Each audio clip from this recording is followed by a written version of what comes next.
If you're moving to the Charlotte metro area from out of state, there's one part of the home buying process that's going to feel different here, and possibly a bit uncomfortable. In North Carolina, when you go under contract on a home, you immediately pay the seller a fee, and that fee is usually non-refundable if you don't end up closing on the purchase. The fee goes straight into the seller's pocket the day you both sign the contract. The money doesn't go into escrow, it goes directly to the seller. The fee is called the due diligence fee. Hi, I'm Tom Palmer of Terra Vista Realty, and I'm so glad you're here. In this video, I'm going to explain exactly how the due diligence process works, as well as what the risks and benefits are. And finally, I'll tell you 4 ways to protect yourself from losing a bunch of money in the purchase process. So let's get into it. So what makes the due diligence process different in North Carolina? Well, due diligence itself, meaning inspections, appraisals, and other home investigations, happens everywhere in the country. What's different here is that North Carolina is one of a handful of states where a non-refundable fee is standard in the purchase contract. In most other states, you can walk away from a deal during the inspection period without losing money. But in North Carolina, you usually can't. If, for example, you pay $5,000 or $10,000 as a due diligence fee and back out due to inspection issues, that money is normally gone. When you make an offer on a house in North Carolina, you'll specify 2 separate amounts: the due diligence fee and the earnest money. As I said, the due diligence fee goes directly to the seller upon signing the contract, and it's non-refundable. Earnest money, on the other hand, is held by a third-party law firm in escrow, and the earnest money is refundable during the due diligence period. But once that period ends, the earnest money becomes non-refundable as well. The length of the due diligence period itself is negotiable between the buyer and seller. There's no preordained length of time for the due diligence period to last, but the buyer and seller typically end up agreeing on something close to 3 weeks. 3 weeks gives the buyer enough time to complete inspections, negotiate repairs, and do an appraisal. Now keep in mind that both the due diligence fee and the earnest money fee are credited toward what you pay at closing, so you're not paying them on top of the purchase price. So you can think of due diligence and earnest money fees as a down payment, so to speak. So you might be wondering, how much is the standard due diligence fee? Well, there really is no standard amount.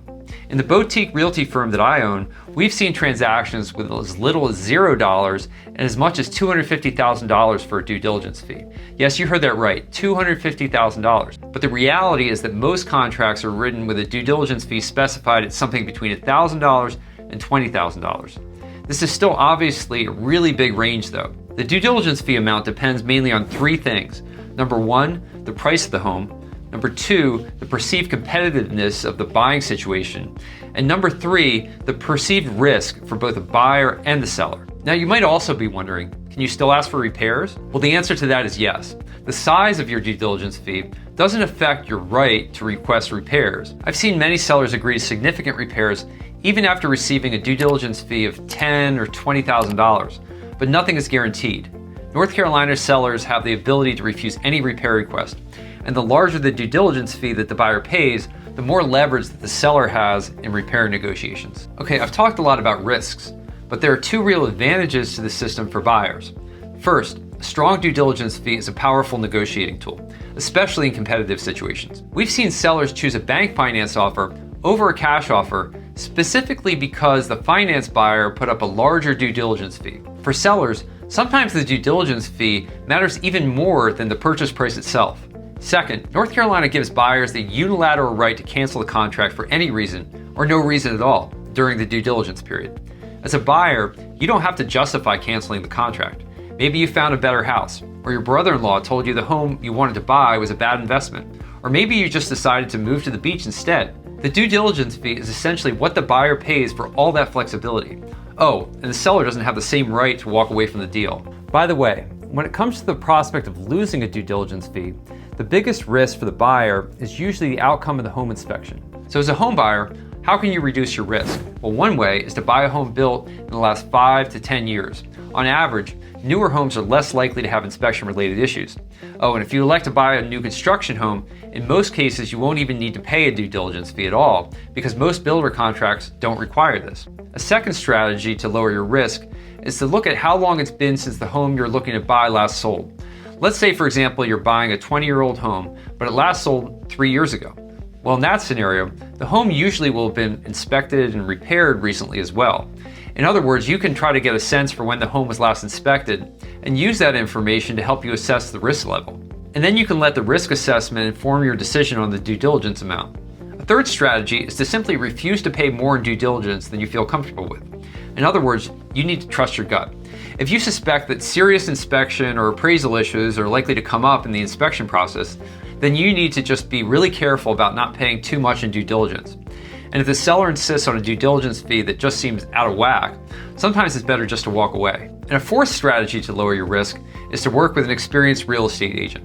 That might sound self-serving, but I really believe it's true. If you work with me, you'll have the benefit of having someone who's helped hundreds of home buyers in the Charlotte area. And what's more, I'm also a licensed general contractor and experienced home builder. And because of my background as both a GC and a realtor, I can sometimes identify potential problems with homes before a buyer even decides whether to submit an offer. Now, so far I've spoken mostly about how due diligence works in North Carolina, but most of what I've said about the due diligence process actually applies to home sales in Charlotte's South Carolina suburbs as well. The main differences with the South Carolina contract are: number one, according to the South Carolina contract, the non-refundable due diligence fee is technically only paid if and when the buyer elects to terminate the contract. And for this reason, it's called a termination fee in South Carolina. Unlike North Carolina, no non-refundable fee needs to be paid up front in South Carolina. The fee is only paid if the buyer chooses to terminate. Number two, the South Carolina contract still allows the buyer to have an appraisal contingency.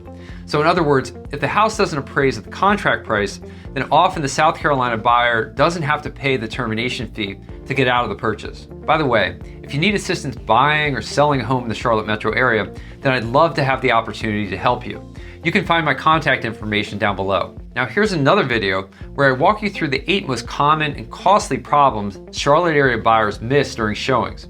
And if you want to go deeper on how to spot major inspection issues before your due diligence money is on the line, then check that out. Thanks for watching.